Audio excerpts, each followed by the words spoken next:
Hello, my name is Stephen Wright. I'm a career coach here at Career Mentor, and we help high-performing financial services professionals make their next smart career move. So there's no question in my mind that having a well-thought-through job search strategy is going to save you a ton of time and drama in finding your next job. It will accelerate the process and it will help you define exactly what it is that you're looking for.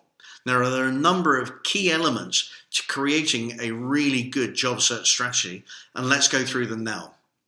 The first point is to become clear about big picture, what it is that you're trying to achieve with your career at this time in your career and at this chapter of your life.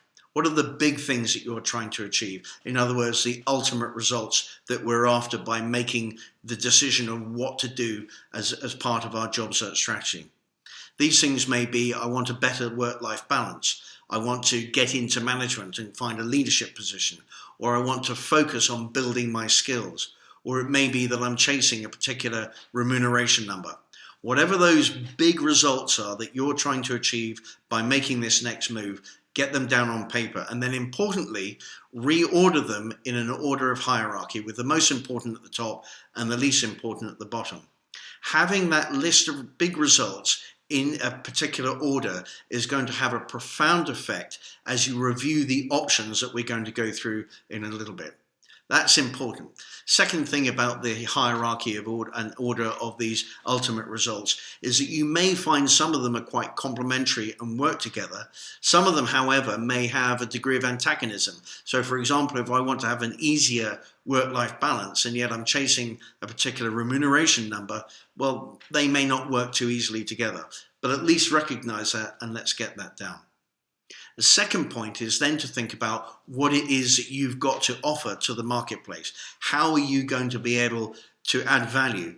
And that's about articulating your value proposition. The starting point to creating your value proposition is to do what I call a skills and attributes audit. That means you write down a full list of all the skills that you have, all the attributes that you have, and all the relevant experiences that you have. And then you can begin to create from that the elements of your value proposition. Number 3 is to think specifically about what it is that you want. This is slightly different from the ultimate results insofar as we want to become clear about the specific criteria that have to be present in your next job, the next firm, for you to know that you're going to be in an environment which is going to enable you to flourish and give of your best. Those criteria may be around the culture, the people, the brand, the point in the enterprise life cycle that the firm is at, and so on. So get those down so you know roughly what you're aiming at about the firm that you want to join and the role that you want to have. Now we come to options.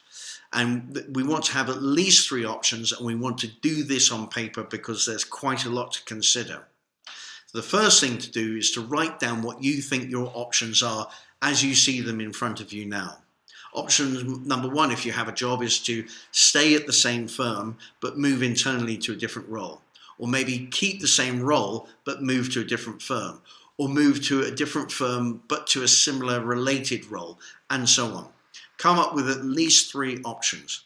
Once you've got that, against each option, you want to consider the following things. The pros, as this role would fulfill the ultimate results that you've already established. The cons of how this option would not meet the ultimate results that you're looking at. What we don't know about this particular option yet, which may provide you with things to go and research, any perceived skills gap that you have identified, and any risks associated to taking this option. Do all of those things for all of the options that you've got, and then look at them and keep on balancing them one with another and against each of the ultimate results that we have at the top. And that's quite a process of thinking things through, mulling things over, and beginning to come to conclusions. A couple of ideas that will help with this is, first of all, you may find ways of mitigating the risks and the downsides against a particular option. You may even think through having a hybrid version of a couple of options which are going to better meet the pros, better meet the ultimate results you're thinking about, and also play down the downsides to it. So think through each of those options, balance them against one another and against the ultimate results that you've got in mind. And eventually you're going to have to make a decision.